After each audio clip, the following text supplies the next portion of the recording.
આ ભગવાન રામનું માત્ર કટઆઉટ નથી. 6 ફૂટ ઊંચું, 2 ફૂટ પહોળું, 36 પાનાવાળું અને 54 કિલો વજન ધરાવતું એક પુસ્તક છે. સ્ટીલની ફ્રેમમાં જડેલા આ પુસ્તકની કિંમત 80,000 રૂપિયા આસપાસ છે. આ છે અમદાવાદમાં એક રામ ભક્તની અનોખી શબ્દ સાધના.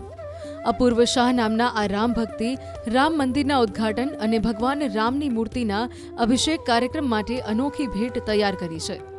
અપૂર્વ શાહે 6 ફૂટનું એક દળદાર પુસ્તક બનાવ્યું છે.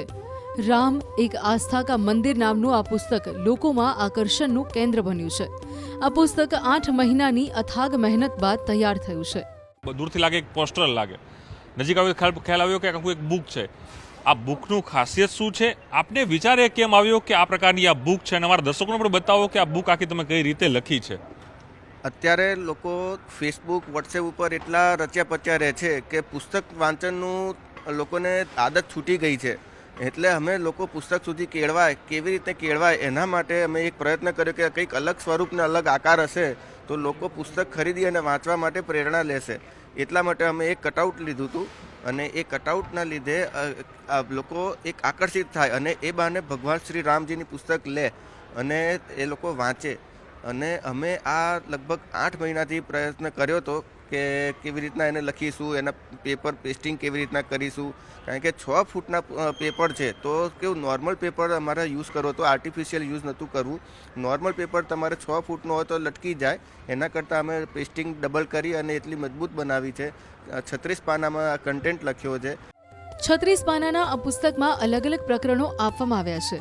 આ પુસ્તકમાં 1528 થી 2020 સુધીના અયોધ્યા રામ મંદિરનો ઇતિહાસ આપવામાં આવ્યો છે. તેમાં અયોધ્યાના ઇતિહાસ ઉપરાંત ભગવાન રામ અને રામ રાજ્યના ગુણો વિશે પણ લખ્યું છે. આ પુસ્તકમાં રામ મંદિર પર સુપ્રીમ કોર્ટના નિર્ણય માટે પણ 2 પેજ આપવામાં આવ્યા છે. અપૂર્વ શાહે 7 વાર અયોધ્યા જઈ અભ્યાસ કરી આ પુસ્તક તૈયાર કર્યું છે. પહેલાં તો જે સુપ્રીમ કોર્ટનો ચુકાદો આવ્યો ત્યારથી કોન્ટ્રોવર્સી પણ ચાલુ થઈ. પછી મેં અભ્યાસ ચાલુ કર્યો કે આવું પણ હોઈ શકે. કોઈકને સમજો કે કોઈ 2 પક્ષ છે કે 3 પક્ષ છે એ આપણે વિચારીએ.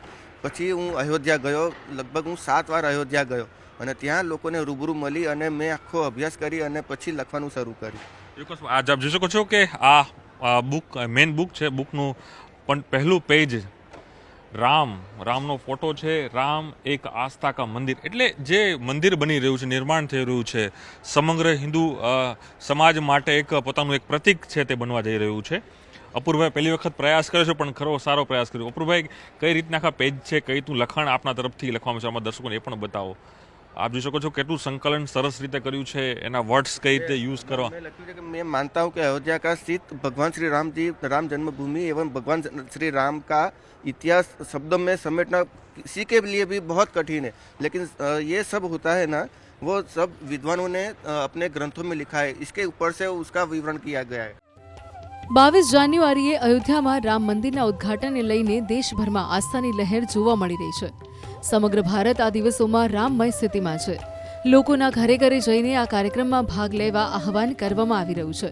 ત્યારે ભગવાન રામના જીવનમાંથી લોકો પ્રેરણા લઈ પોતાનું જીવન સરળ બનાવે તેવો અપૂર્વ શાહનો આ પુસ્તક રૂપે પ્રયાસ છે. ભગવાન શ્રી રામજી પાસે આપણે એક સારા મેસેજ જ લેવા છે કે એમનું જીવન કેટલું સિમ્પલ હતું. હવેની જિંદગી થોડી લટકાઈ ગઈ છે, ભટકાઈ ગઈ છે એવું લાગે છે અમને કે લોકોના મગજ એકદમ તીવ્ર થવા માંડ્યા, ગુસ્સો આવવા માંડે છે. એના કરતાં ભગવાન શ્રી રામની આસ્થામાં 500 વર્ષ પછી એક આપણું આસ્થાનું મંદિર બનવા જઈ રહ્યું છે. તો આપણે થોડા ભગવાનના ગુણો પણ કેળવીએ એ પણ અમે આમાં લખ્યા છે અને આપણું જીવન સરળ બનાવીએ એ એક અમારો પ્રયાસ છે. પ્રિન્ટિંગ પ્રેસનું કામ કરતા અપૂર્વ શાહની ઈચ્છા છે રામ જન્મભૂમિ અયોધ્યા જઈને મંદિર ટ્રસ્ટને આ પુસ્તક ભેટ સ્વરૂપે આપવાની. જોકે હાલ આ પુસ્તક અમદાવાદના પુસ્તક મેળામાં લોકોનું આકર્ષણનું કેન્દ્ર બન્યું છે. પ્રણવ પટેલ, ન્યૂઝ 18 ગુજરાતી, અમદાવાદ.